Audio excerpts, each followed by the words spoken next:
नमो अरिहंताणं नमो सिद्धाणं नमो आर्याणं नमो वज्रायणं नमो लोये सवसानम्।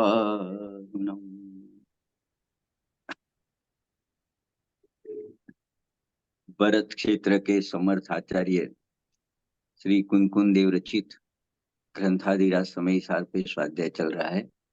हाँ? उसमें पहला पूर्वगतिकार आगे 31 गाथा तक चल चुका है।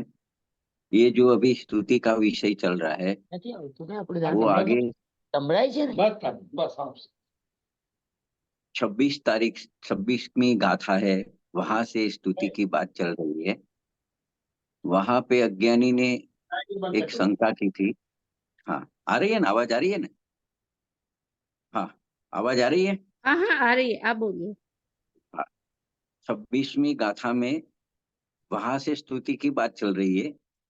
31 गाथा तक अपना विषय चल चुका है। आज 32वीं और 33वीं गाथा चलेगी।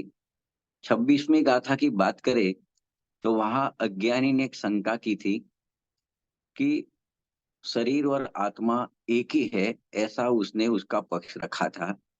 उसका तर्क ये लगाया था कि आगे जो आचार्यों ने तीर्थंकर भगवान की और दूसरे आचार्यों की जो स्तुति की है वो शरीर के माध्यम से की है। इसके लिए मेरा तो यह निश्चय है कि शरीर और आत्मा एक ही है।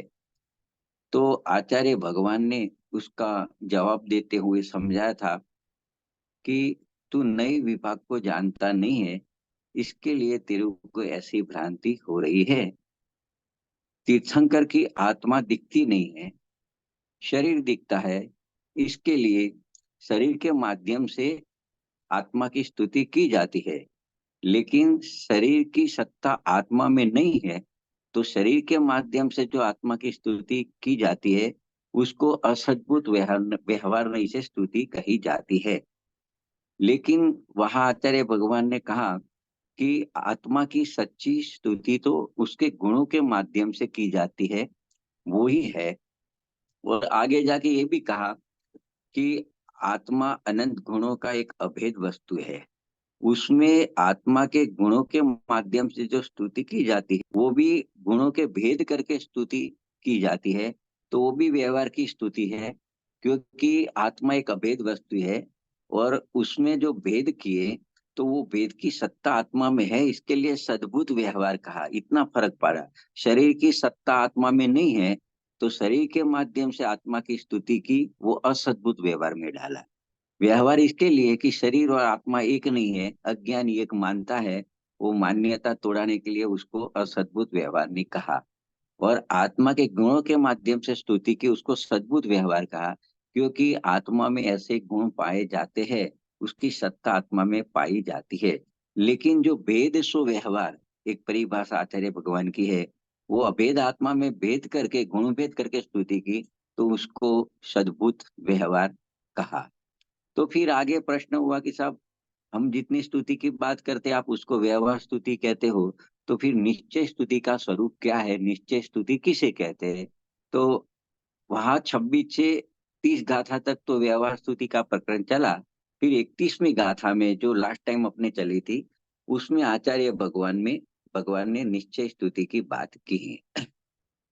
तो वहां ऐसा निश्चय स्तुति का स्वरूप बताते हुए कहा, उन्होंने ये समझा है कि निश्चय स्तुति किसे कहते हैं। तो वहां बताया कि इंद्रियों को जीतना वही निश्चय स्तुति है। और आगे कहा कि इंद्रिया तीन प्रकार की होती है, द्रव्य इंद्रिया, भाव इंद्रिया और उनके विषयभूत पदार्थ। इन सबको आत्मा से भिन्न जानना और आत्मा का ज्ञान होना वही इंद्रियों का जीतना है। और ऐसा होने से ही प्रथम प्रकार की निश्चय स्तुति होती है। और दूसरी एक तरीके से, एक प्रकार से निश्चय स्तुति का स्वरूप बताया था कि ये जो इंद्रिया है, चाहे द्रव्य इंद्रिय हो, चाहे भावेंद्रिय हो, चाहे उनके विषयभूत पदार्थ हो, वो सबका एक नाम दिया था आचार्य भगवान ने, ज्ञेय। और अपनी आत्मा को कहा था ज्ञायक, जानने वाला। तो जो ज्ञेय ज्ञायक को एक जानता है, वो उसकी वो एक मानता है, उसके मान्यता में दोष लगता है, तो उसको आचार्य भगवान ने कहा वो गे ज्ञायक संकर दोष है। और जो गे से आत्मा को भिन्न जानता है वो गे ज्ञायक संकर दोष का परिहार करता है। तो उसको पहले प्रकार की निश्चय स्तुति 31वीं गाथा में आचार्य भगवान ने बताई थी। तो इतनी बात अपनी हो गई है। तो फिर वहां प्रथम निश्चय स्तुति ऐसा शब्द यूज किया था। तो फिर वापिस शिष्य को प्रश्न होता है कि जिसके जवाब में 32 और 33वीं गाथा आएगी। तो शिष्य प्रश्न करता है कि आपने प्रथम निश्चय स्तुति ऐसा कहा, तो क्या और भी कोई निश्चय स्तुतियां होती है और प्रकार की भी? तो इसका जवाब ये 32 और 33 गाथा में दिया हुआ है। मतलब शिष्य का प्रश्न ये है कि 31वीं गाथा में निश्चय स्तुति कही, वो प्रथम प्रकार की निश्चय स्तुति कही। तो अब प्रश्न ये उपस्थित हुआ कि इसे प्रथम प्रकार की निश्चय स्तुति क्यों कहा? क्या कोई दूसरे प्रकार की भी निश्चय स्तुति होती है? तो जवाब आचार्य भगवान देते हैं कि हाँ होती है।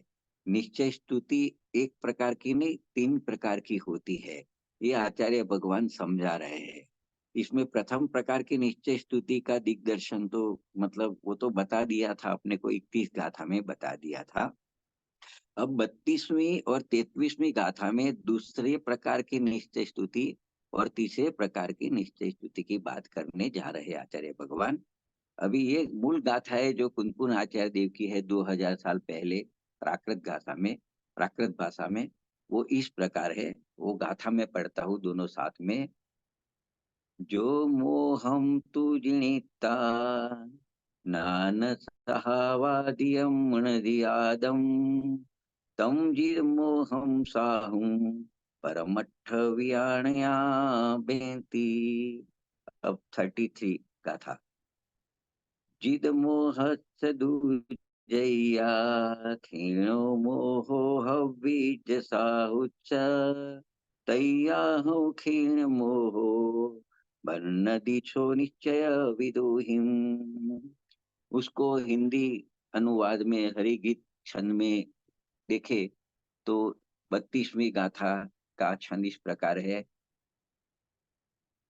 मोह को जीत जाने ज्ञानमय निज आत्मा जीत मोह जिन उनको कहे परमार्थ ज्ञायक आत्मा। अभी उसका खुलासा कर रहे हैं। और 33वीं गाथा में कहा आगे, सब मोह क्षय हो जाए जब जीत मोह सम्यक श्रवण का तब क्षीण मोही जिन कहे परमार्थ ज्ञायक आत्मा। मतलब दो बात की। 32वीं गाथा में कहा जो मोह को जीतता है उसको भगवान जीत मोह जिन कहते हैं। और 33वीं गाथा में कहा जो जब मोह का क्षय हो जाता है तो उसको क्षीण मोह जिन कहने में आता है। फिर से दोबारा देखते हैं कि क्या कहना चाहते हैं कि जो मुनि मोह को जीतकर अपने आत्मा को ज्ञान स्वभाव के द्वारा अन्य द्रव्य भावों से अधिक ज्ञाने जुदा जानता है, भिन्न जानता है, उस मुनि को परमार्थ के जानने वाले जीत मोह कहते हैं। और आगे की गाथा में कहते हैं जिसने मोह को ही जीत लिया है ऐसे साधु के जब मोह क्षीण होकर सत्ता में से नष्ट हो जाता है तब उस साधु को निश्चय ने के जानने वाले क्षीण मोह कहते हैं। यह दूसरी और तीसरे नंबर की निश्चय स्तुति हुई। दूसरी स्तुति में क्या कहा? मुख्य शब्द है जीत मोह जिन। ये दूसरे नंबर की स्तुति यानी 32वीं गाथा। तीसरे नंबर की स्तुति यानी 33वीं गाथा, उसमें क्षीण मोह जिन कहा। और पहली जो प्रथम स्तुति थी वो 31 नंबर की गाथा में जितेंद्रिय जिन कहा था। मतलब 3 नाम दिए 3 स्तुति के। पहली प्रथम प्रकार की स्तुति है उसको जितेंद्रिय जिन कहा। दूसरे प्रकार की स्तुति है जिसको होती है उसको जीत मोह जिन कहा। और तीसरे प्रकार की स्तुति है 33वीं गाथा में, उसमें क्षीण मोह जिन कहा। तो ये देखे तो जो 32 गाथा में दूसरी स्तुति का कथन है क्षीण मोह जिन कहा और 33वीं गाथा में क्षीण मोह जिन कहा, वो तीसरे नंबर की स्तुति है। तो एक और नाम भी उनको आचार्य देव ने, अमृतचंद्र आचार्य ने दिया है कि जो दूसरी प्रकार की स्तुति है, वो दूसरी प्रकार की स्तुति भाव्य भावक संकर दोष के परिहार पूर्वक होती है। देखो, पहले प्रकार की स्तुति में भी कुछ परिहार था, वहां गे गायक संकर दोष का परिहार था, वहां जितेंद्रिय जीन हुए थे। दूसरे प्रकार की स्तुति है, वहां भाव्य भावक संकर दोष है, उसका वो भाव्य भावक संकर दोष का परिहार होता है, तब दूसरे प्रकार की स्तुति होती है। और तीसरे प्रकार की स्तुति में क्या होता है, तो जो भाव्य भावक संकर दोष है, उसका अभावी भाव्य भावक भाव का ही अभाव हो जाता है, तो उस प्रकार से तीसरे नंबर की स्तुति होती है। मतलब तीनों प्रकार की स्तुति में क्या होता है, नास्ति अस्ति स्वरूप देखा कि जब गे गया शंकर दोष है, जब गे गया शंकर दोष है, उसका अभाव होता है, तो पहले प्रकार की स्तुति होती है। भाव्य भावक शंकर दोष का अभाव होता है, तो दूसरे प्रकार की निश्चय स्तुति होती है।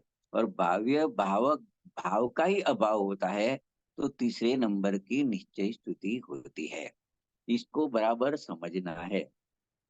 इसमें ये भी समझना पड़ेगा कि अभी दूसरी और तीसरे नंबर की स्तुति में एक तो भाव्य भावक की बात आई, मतलब वहां गे गायक की आई थी पहली स्तुति में। तो अपने देखा था गे किसे किसको कहते हैं और गायक किसको कहते हैं। तो गे जो जानने में आने वाले पदार्थ है, पर पदार्थ, उसको गे कहा था, और जो जानता है, जानने वाला है, उसको गायक कहा था। जो दोनों को एक मानता है, उसको गे गायक संकर दोष मिथ्यात्व अज्ञान कहा था। और जो दोनों को भिन्न भिन्न जानता है, उसको गे गायक संकर दोष का परिहार कहा था। तो ऐसे परिहार होने से, गे गायक संकर दोष का परिहार होने से पहले प्रकार की निश्चय स्तुति हुई थी। अब दूसरी और तीसरी स्तुति में एक शब्द और आया, भाव्य भावक शब्द आया। तो पहले भाव्य क्या होता है और भावक क्या होता है, उसको भी समझना जरूरी है। फिर उसमें संकर दोष क्या होता है, फिर उसका अभाव क्या होता है, और फिर वो भाव ही कब खत्म हो जाता है, ये सब चीजें समझने से दूसरे नंबर की और तीसरे नंबर की स्तुति समझ में आएगी।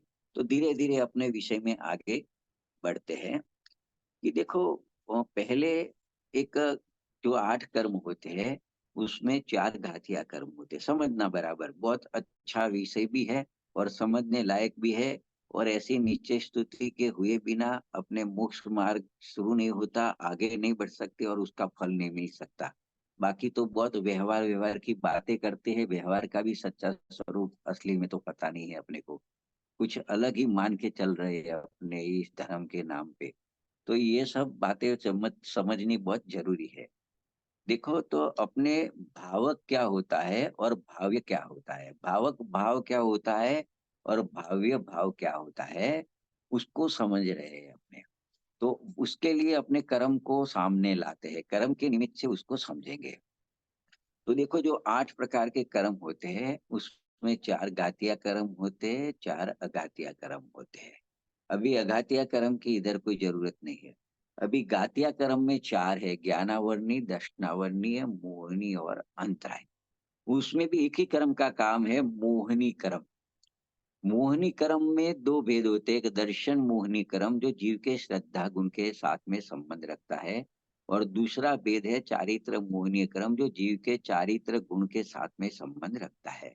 तो जब पहले प्रकार की निश्चय स्तुति होती है, तो कर्म से समझे, तो कर्म में जो दर्शन मोहिनी कर्म के कर्म है, उसके उदय में जीव को जो मिथ्यात्व भाव होता है, वो उसका अभाव होता है। यानी वहां नाम दिया गे गया शंकर दोष का परिहार होता है, तब पहले प्रकार की निश्चय स्तुति हुई। तो ये बात तो खत्म हो गई 31वीं गाथा में। अभी रहा चारित्र मोहिनी कर्म रहा। तो चारित्र मोहिनी कर्म है, उसके उदय में जीव को राग देश के परिणाम होते हैं। एक बात समझो, अभी चारित्र मोहिनी कर्म के उदय में होते हैं, तो चारित्र मोह कोई राग देश कराते हैं ऐसा नहीं है। जीव जब चारित्र मोहिनी कर्म के उदय में कर्म का वश होता है, कर्म के उदय को वश होता है, तो वो अपने स्वभाव को जानने देखने वाले स्वभाव को भूलकर वो उसमें जुड़ जाता है कर्म के उदय में, तो उसको इष्ट अनिष्ट की कल्पना होके राग देश उत्पन्न होते हैं। तो ये बताने के लिए शॉर्ट में ऐसा कहा कि चारित्र मोहिनी कर्म का निमित्त पाकर संसारी आत्मा राग देश रूप परिणमित होता है। तो अभी देखो इसमें भावक भाव्य क्या है, तो इसमें दो चीज आई। कर्म का उदय आया, कर्म का उदय, चारित्र मोहिनी कर्म का उदय आया, एक बात आई। और जीव के परिणाम में राग देश आए। दो दो दो प्रक्रिया इसमें है। तो इसमें क्या कहते हैं कि जो कर्म सत्ता में पड़े है उसकी बात नहीं है, जो कर्म उदय में आ रहे हैं, जो कर्म उदय में आते हैं, वो कर्म का जो भाव होता है उदय में आने रूप, उसको भावक कहने में आता है। जो चारित्र मोहिनी कर्म उदय में आया, तो वो कर्म में जो कार्य हुआ, उदय रूप कार्य हुआ, बंध रूप नहीं, सत्ता रूप नहीं, उदय रूप कार्य हुआ। कर्म की स्थिति पूरी होती है तो वो उदय में आते हैं और खिल जाते हैं। तो जो कर्म का उदय आया उसको भावक कहते हैं। और जीव जब उसमें जुड़ता है, उसका लक्ष्य करता है, कर्म के उदय का लक्ष्य करता है, तो उसको राग देश रूप परिणमन होता है, उसको भाव्य कहने में आता है। तो ये भाव्य भावक क्या है उसको समझे अपने, और एक बार उसको रिपीट करते हैं। अभी सलंग बोलेंगे उसको कि चारित्र मोहनीय कर्म के उदय का निमित्त पाकर, देखो निमित्त पाकर, यानी चारित्र मोहनी कर्म ने कोई जीव को रागदेश नहीं करा है, उसका तो उदय निमित्त मात्र है। तो इसके लिए एक ऐसा कहने में आएगा कि चारित्र मोहनी कर्म के उदय का निमित्त पाकर संसारी आत्मा राग देश रूप परिणमित होते हैं। तो अभी क्या होएगा आगे, अभी इसमें कि इस कारण जो उदय को प्राप्त चारित्र मोहनी कर्म हुआ उसको भावक कहते हैं। और और उसके उदय अनुसार राग देश रूप परिणमित जो आत्मा हुआ उसको भाव्य कहते हैं। मतलब इसमें एक ध्यान रखने की एक बात कि जो कर्म सत्ता में पड़े हुए हैं, वो सामान्य मोहिनी कर्म जो सत्ता में पड़े हैं उसको भावक नहीं कहेंगे।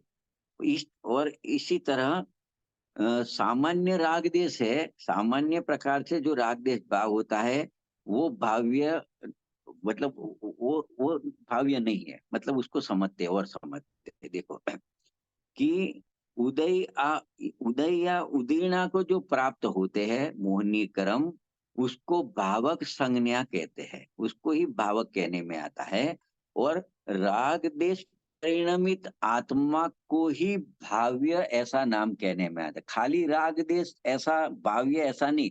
जब आत्मा राग देश रूप परिणमित होती है तो राग देश परिणमित हुई आत्मा को भाव्य कहेंगे। जैसे खाली चारित्र मोहिनी कर्म सत्ता में पर है उसको भावक नहीं कहेंगे, जब वो उदय को प्राप्त होता है तो उसको भावक कहेंगे। इसी तरह खाली जो राग देश की बात करेंगे तो वो भाव्य नहीं बनेंगे। जीव जब राग देश रूप परिणमित होता है तब उस जीव को, उसके भाव को भाव्य कहने में आता है। तो मतलब अकेला राग देश वो जो भाव है वो भाव्य नहीं है कहने का मतलब।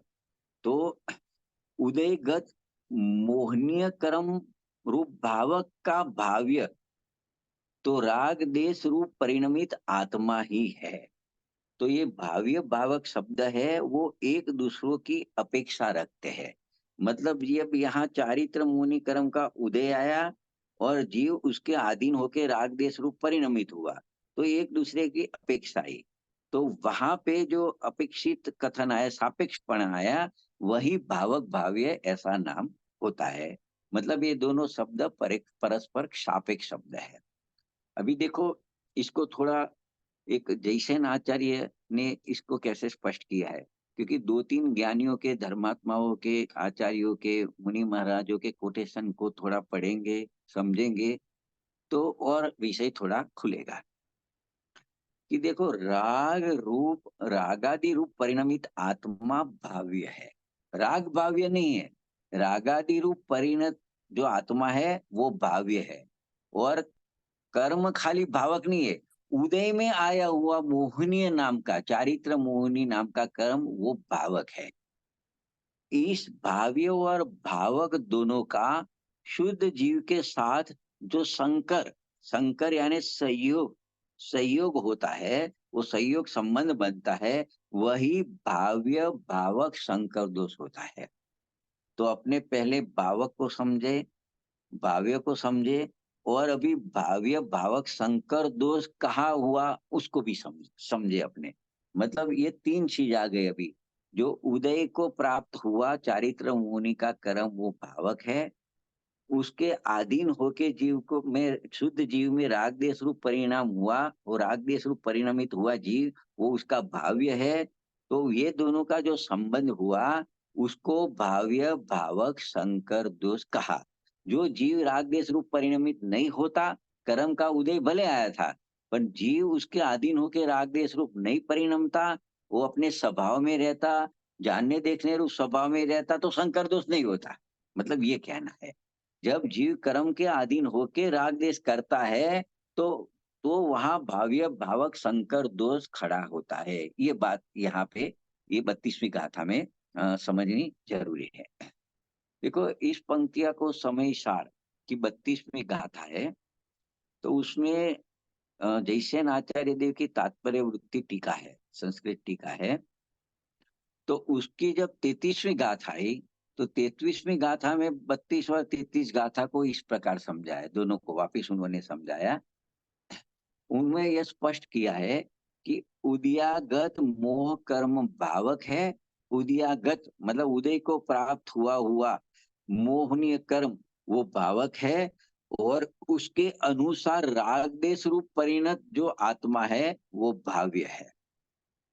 जो भावक रूप द्रव्य कर्म और भाव्य रूप राग देश अशुद्ध आत्मा, इन दोनों का शुद्ध आत्मा के साथ संबंध या एकत्व होना ही भाव्य भावक संकर दोष है।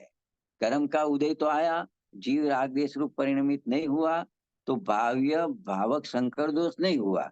न कर्म को भावक कहेंगे और न जीव को भाव्य कहेंगे। वो दोनों का ऐसा कोई संबंध बना नहीं परस्पर सापेक्ष है, तो वहां भाव्य भावक संकर दोष भी हुआ नहीं, ऐसा कहते हैं। और जब ये दोनों, जो ये बाजू कर्म का उदय आया और जीव उसको अधीन होकर राग देश रूप परिणमित हुआ, तो भाव्य भावक संकर दोष हो गया। तो इसको समझे। अपने को तो यहाँ दूसरी निश्चय स्तुति है, उसमें भाव्य भावक संकर दोष को नहीं समझना है, भाव्य भावक संकर दोष का परिहार लेना है।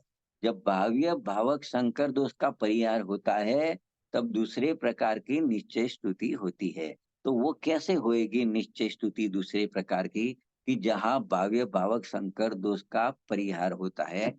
तो देखो, जब ससंवेदन ज्ञान के बल से, मतलब आत्मा जब अपने को जानता है, अनुभव करता है, अपने स्वरूप का वेदन करता है, उसके बल से, उसको ऐसे भी कह सकते हैं कि स्वानुभूति के बल से, उसको ऐसे भी कह सकते हैं कि शुद्धो उपयोग के बल से, नहीं शुभ उपयोग नहीं अशुद्ध उपयोग, लेकिन शुद्धो उपयोग के बल से जो भावक रूप द्रव्य मोह यानी चारित्र मोहनी कर्म का उदय जो आया था, और यहाँ भाव्य रूप जो भाव मोह जो था, मतलब हो रहा था, आगे हो रहा था, उसको उपशमित कर देता है, उपशमित कर देता है, उसको शांत कर देता है। मतलब वो सत्ता में तो कर्म रहते हैं, लेकिन उदय को प्राप्त नहीं होते, जीव को राग देश उत्पन्न नहीं होते। ऐसी स्थिति जब बनती है, तब उसको द्वितीय प्रकार की निश्चय स्तुति कहते हैं, और वहां भाव्य भावक संकर दोष का परिहार कहते हैं। तो ऐसे दूसरे प्रकार की निश्चय स्तुति होती है। उसका मूल कारण अपना ससंवेदन ज्ञान है, अपनी आत्मा के वेदन से, संवेदन से, स्वानुभूति से जो बल प्रकट होता है, शक्ति प्रकट होती है, या जीव अनादि से शुभ अशुभ उपयोग रूप परिणमित कर रहा है। जब अपनी अपनी आत्मा को जान के उसमें रहता है, तो उसको एक शुद्धोपयोग प्रकट होता है। उस समय कर्म का उदय भी नहीं होता और जीव में राग देश का परिणाम भी नहीं होते। वो सब उपशमित हुआ ऐसा कहने में आता है। क्योंकि निमित्त से देखे तो कर्म तो सत्ता में पड़े हैं, लेकिन उदय को प्राप्त नहीं होते, उनको कहते उपशम।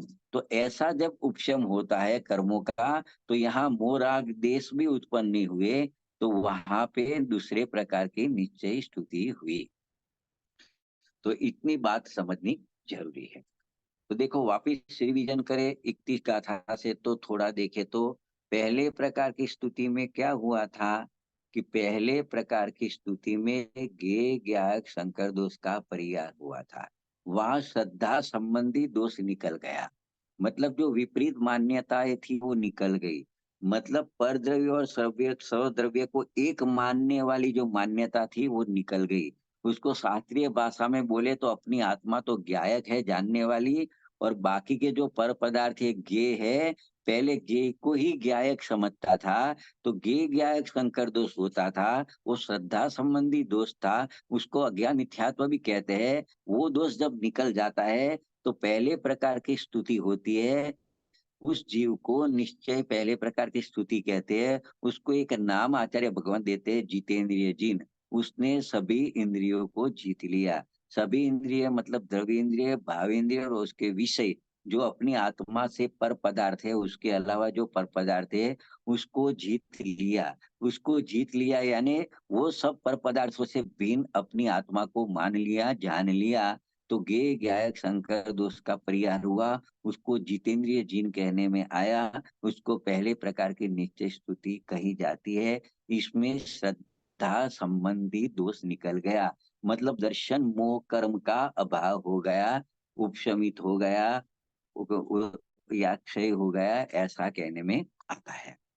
दूसरे प्रकार की निश्चय स्तुति में क्या आया, जो अभी अपने चर्चा की, कि भाव्य भावक दोष के परिहार में क्या हुआ कि राग देश जो जीव में हो रहे थे, संसार अवस्था में जो हो रहे थे, फिर भी जो राग देश तो चालू रहते हैं, वो राग देश का उपशम हुआ। दर्शन मोह तो निकल गया, मिथ्यात्व का दोष तो निकल गया, लेकिन फिर भी जो राग देश हो रहे थे वो राग देश भी उपशमित हो गए। लेकिन अभी क्या हुआ है, उसका पूर्णतः अभाव नहीं हुआ है, आत्यंतिक क्षय नहीं हुआ है, जड़ मूल से उसका नाश नहीं हुआ है, उनकी सत्ता का नाश अभी नहीं हुआ है। और जब ज्ञानानंद स्वभाव के अत्यंत उग्र आश्रय लेता है जीव, तब उसको जड़ मूल से उसको खत्म कर देता है, उखाड़ देता है, नष्ट कर देता है, क्षय कर देता है। तब भाव्य भावक भाव का ही अभाव हो जाता है। तब उसको क्षीण मोहपना आता है, वो मोह का नाश कर देता है सर्व प्रकार से। तब उसको तीसरे प्रकार की स्तुति होती है। जब तक उपशम रूप रहता है तब तक दूसरे प्रकार की स्तुति है, और सत्ता में से जब नाश हो जाता है उसका, कि कभी दोबारा प्रकट ही नहीं होता है, ऐसा उसका सत्ता में से नाश हो जाता है, तो तीसरे प्रकार की स्तुति उसमें कही जाती है। तो पहली प्रकार की स्तुति में जितेंद्रिय जिन कहा, दूसरी प्रकार की स्तुति में जीत मोह जिन कहा, मोह को तो जीता लेकिन सत्ता में से नाश नहीं किया है, और तीसरी प्रकार की जो स्तुति है उसमें क्षीण मोह जिन कहा, मतलब उसको सत्ता का जड़ मूल से उसको खत्म कर दिया। तो इस प्रकार से आचार्य भगवान ये तीन प्रकार की स्तुति की बात करते हैं। ये तीनों प्रकार की निश्चय स्तुति है। देखो अभी उसके और भी नाम मूल ग्रंथ में दिए हैं। पहले प्रकार की स्तुति को जगन्य निश्चय स्तुति कही है, जो जितेंद्रिय जिन बनाए वह। दूसरे प्रकार की जो स्तुति है जीत मोजिन, उसको मध्यम प्रकार की निश्चय स्तुति कही है, जो 32वीं गाथा में है। और जो 33वीं गाथा में जो तीसरे प्रकार की स्तुति है, वहां क्षीण मोजिन कहा, उसको उत्कृष्ट प्रकार की निश्चय स्तुति कही है। मतलब तीन प्रकार के जिन हो गए, एक जितेंद्रिय जिन हुआ, एक जीतमो जिन हुआ, और क्षीण मोह जिन आया, और निश्चय स्तुति भी तीन प्रकार की हो गई। इतनी बात तो अपनी चली। तो देखो अभी साधक जीव की और साध्य जीव के तक जावे अपने, मतलब ज्ञानियों की बात करें, तो जो सम्यक दृष्टि जीव है वो जितेंद्रिय जीन है। उपसम श्रेणी वाले जो जीव है वो जीतमोह जीन है। श्रेणी वाले, श्रेणी पता है ना, जब मुनिराज मोक्ष की प्राप्ति, केवल ज्ञान की प्राप्ति के लिए अपनी शुद्धि है उसको बढ़ाते बढ़ाते आगे बढ़ते हैं मोक्ष मार्ग में, तब श्रेणी आती है, उसको श्रेणी बोलते हैं। कि शुद्धि को बढ़ाते बढ़ाते हुए आगे बढ़ना मोक्ष मार्ग में, उसको श्रेणी बोलते हैं। तो पहले क्या हुआ, जितेंद्रिय जीन सम्यक दृष्टि, मतलब आत्मा का ज्ञान हुआ, आत्मा का अनुभव हुआ, वो जीव सम्यक दृष्टि सम्यक ज्ञानी है, उसको जितेंद्रिय जीन कहा। ये पहले प्रकार की स्तुति वाले को जितेंद्रिय जीन कहा। दूसरी प्रकार की स्तुति वाला जीव है वो उपसम श्रेणी मानता है। उपसम श्रेणी मारता है वो जीत मोह जीन कहलाता है। वो दूसरे प्रकार का जीव है, दूसरे प्रकार की नीचे स्तुति करने वाला। और सपक श्रेणी मानता है वो जीव क्षीण मोह जीन है, वो तीसरे प्रकार की स्तुति वाला जीव कहा जाता है। और जो ये तो सब तीन प्रकार के जीन हो गए ये तो। और जो वितराग सर्वज्ञ भगवान है वो जीन खाली नहीं है, जीनवर है अथवा जिनेश्वर है। इतनी बात जीन और जिनेश्वर का डिफरेंस अपने यहाँ पे देखा। अभी देखो, गुणस्थान भी एक सब्जेक्ट आता है अपने जिनागम में।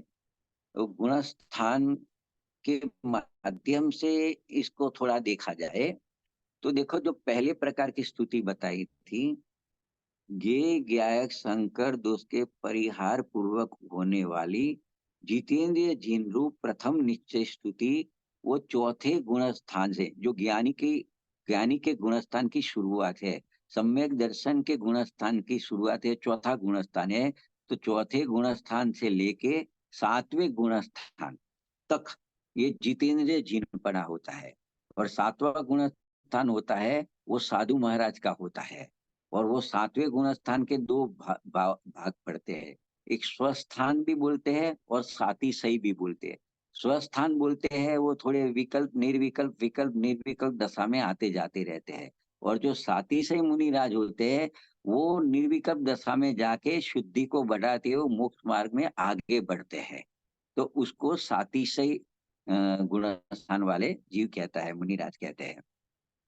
तो चौथे गुण स्थान थे स्वस्थान वाले मुनिराज। अप्रमत उसका नाम है, सातवें गुण स्थान का अप्रमत सैयद।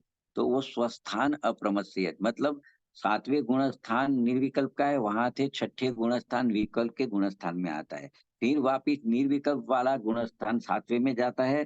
फिर पाछा अंतर मूर्त में छठा विकल्प वाला गुण स्थान में आता है। तो चौथे गुण स्थान से लेके ऐसे स्वस्थान अप्रमत सैयद गुण स्थान है, वहां तक तो जितेंद्रिय जीन है।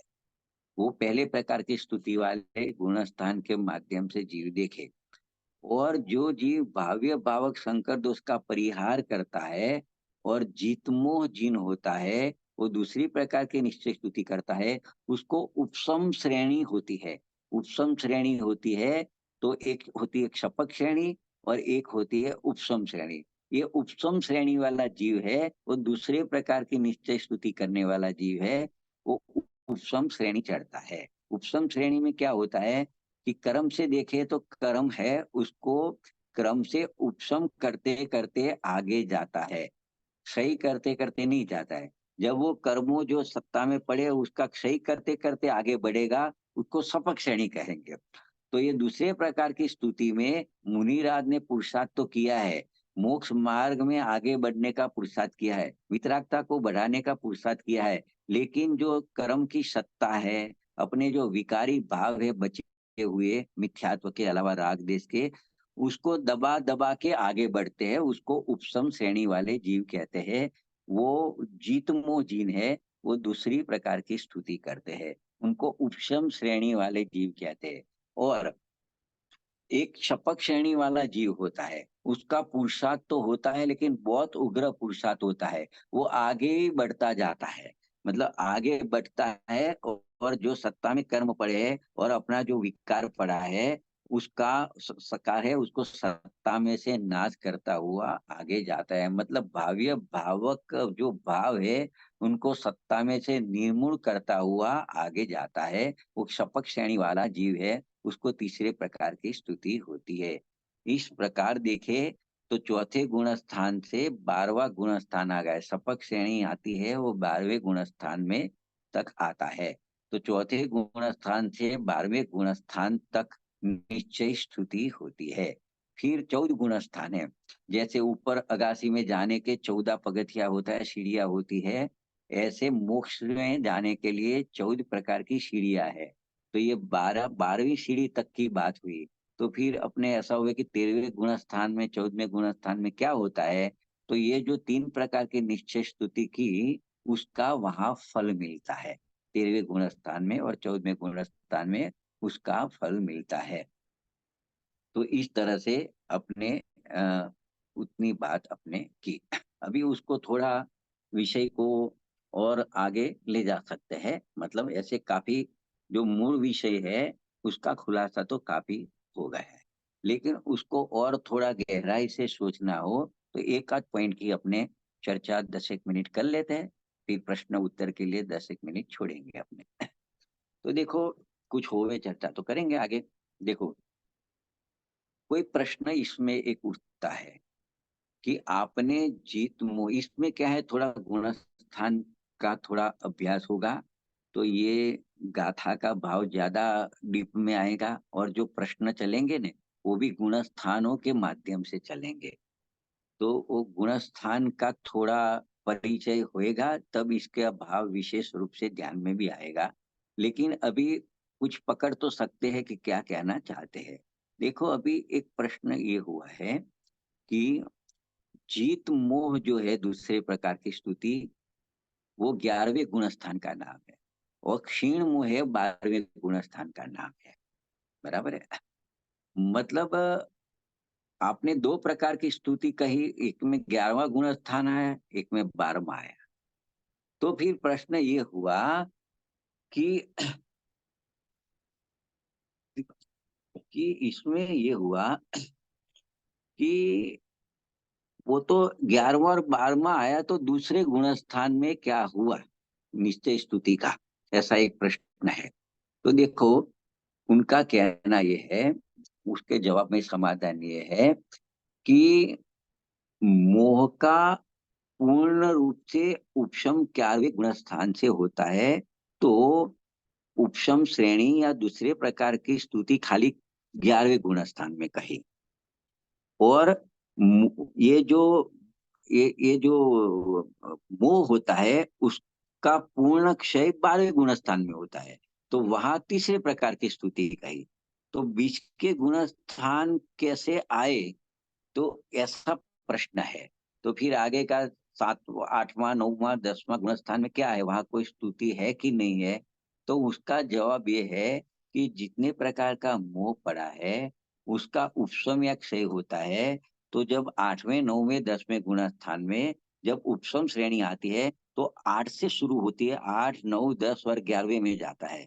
तो 11वें में तो सब प्रकार के मोह खत्म हो जाता है, लेकिन वो खत्म होने की शुरुआत 8वें में से होती है, 9वें में भी होती है, 10वें में भी होती है, उपशमित रूप होना। तो उपशम श्रेणी को क्रम से ऐसे मोह दबता हुआ जाता है, और 11वें में आता है सब, उस टाइम तो सब प्रकार का मोह पूर्ण रूप से दब जाता है।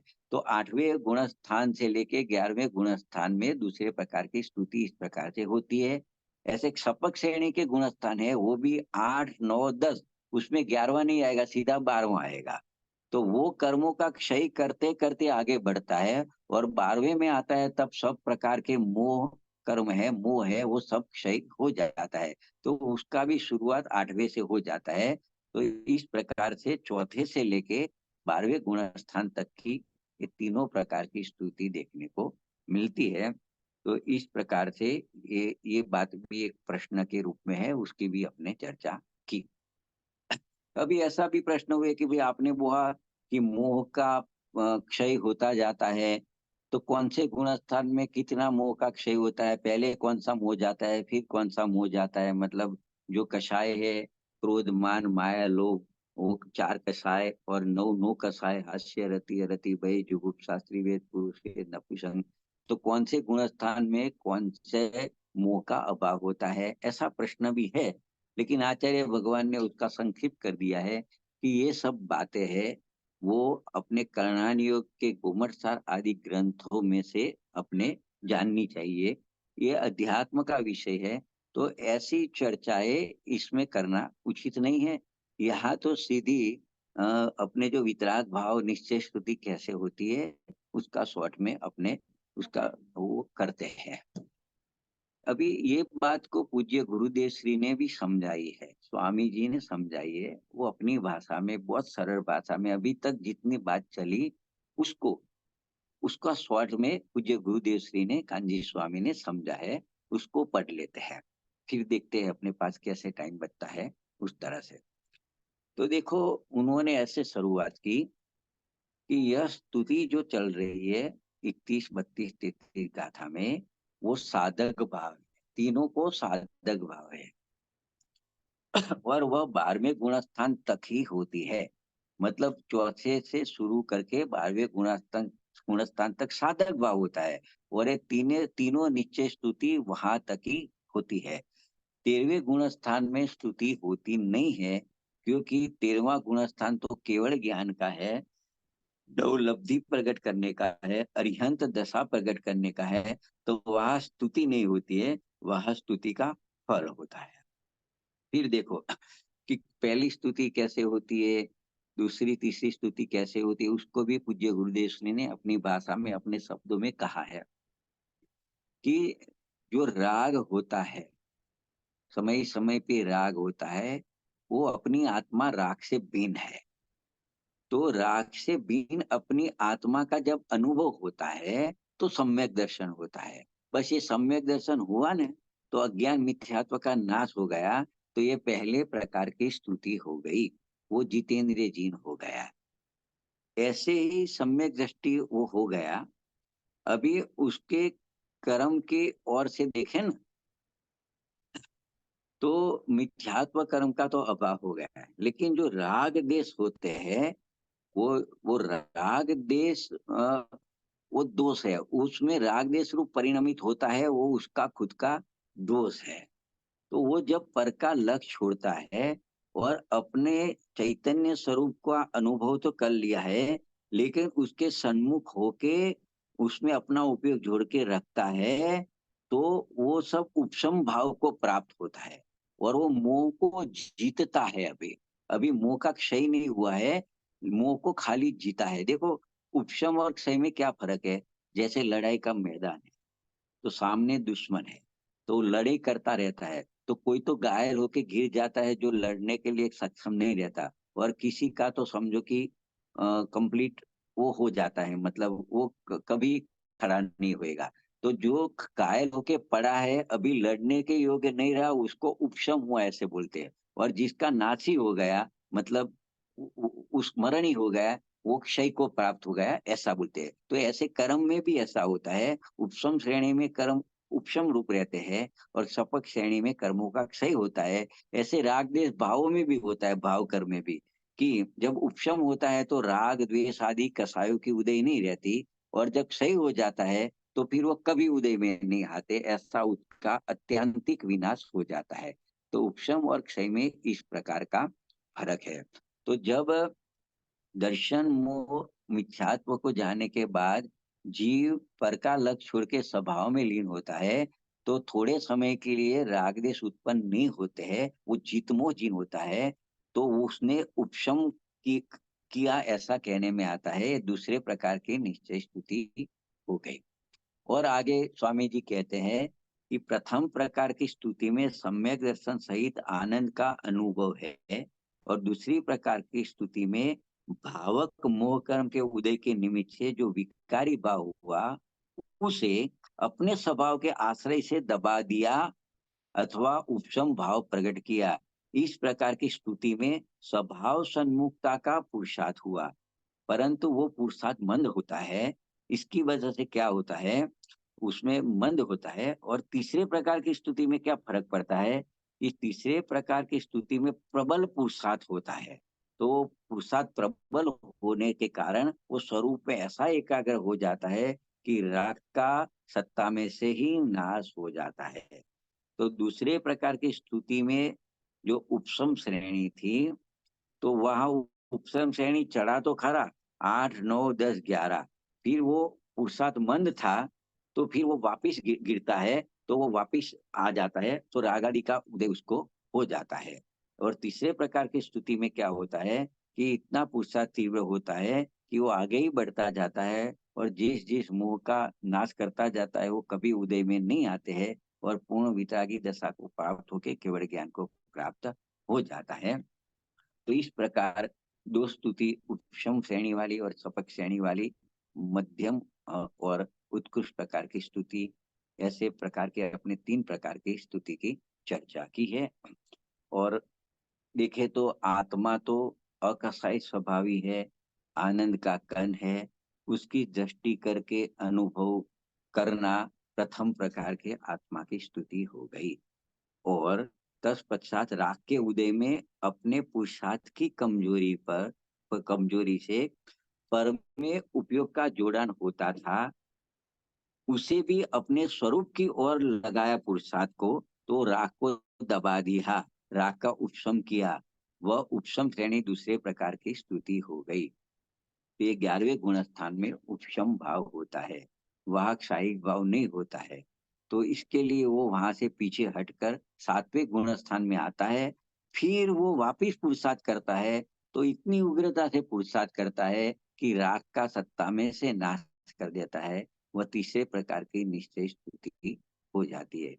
इस प्रकार के 3 स्तुतियां हो गई। 31 गाथा में पहले प्रकार की स्तुति, उसको जितेंद्रिय जिन कहा, वह गे गायक शंकर दोष का पर्याय हुआ। 32वीं गाथा में दूसरे प्रकार की जग मध्यम स्तुति हुई, उसमें भाव्य भावक शंकर दोष का परिहार हुआ, और वो जीतमो जिन हुआ। और 33वीं गाथा में तीसरे प्रकार के उत्तम स्तुति हुई, निश्चय स्तुति, वहां भाव्य भावक भाव का ही सत्ता में से नाश हो गया, और वो क्षीण मोह जिन हो गया। उसके बाद में यहाँ तक 12वां गुण स्थान आ गया। उसके बाद में अंतर मूर्त में उसको केवल ज्ञान के नियम से प्राप्ति होती है, वो अरिहंत दशा को प्राप्त होता है। और जो शेष आयु है वो पूरा करके, और फिर वो 4 घातिया कर्म का क्षय करके और सिद्ध दशा को प्राप्त हो जाता है। तो अपने भी ऐसे 3 प्रकार की स्तुति को समझकर अपनी आत्मा का अनुभव करके मोक्ष मार्ग में आगे बढ़े, और ऐसी अरिहंत सिद्ध दशा को प्राप्त हुए। तो यहाँ पे अंत में ये नक्की किया कि जो पहले शरीर को और आत्मा को जीव एक मान रहा था, तो उसका भी समाधान यहाँ पे हो गया कि खरेखर आत्मा का स्तवन करना ही सच्चा स्तवन है। आत्मा को आत्मरूप जानना, आत्मा को आत्मरूप मानना और उसी में लीन होना, वही निश्चय स्तुति है। वो निश्चय स्तुति से ही मोक्ष मार्ग की शुरुआत होती है, मोक्ष मार्ग की वृद्धि होती है, मोक्ष मार्ग की विशेष प्रकार के बुद्धि होकर उसकी पूर्णता होती है, और अरिहंत सिद्धि दशा की प्राप्ति होती है। तो 26वीं गाथा से लेके 33 गाथा में इस प्रकार का विषय चला। आगे अपने 34वीं गाथा, 35वीं गाथा है, उसको अपने अगले स्वाध्याय में उसको लेंगे। तो आज यहाँ पे अपने विराम लेते हैं।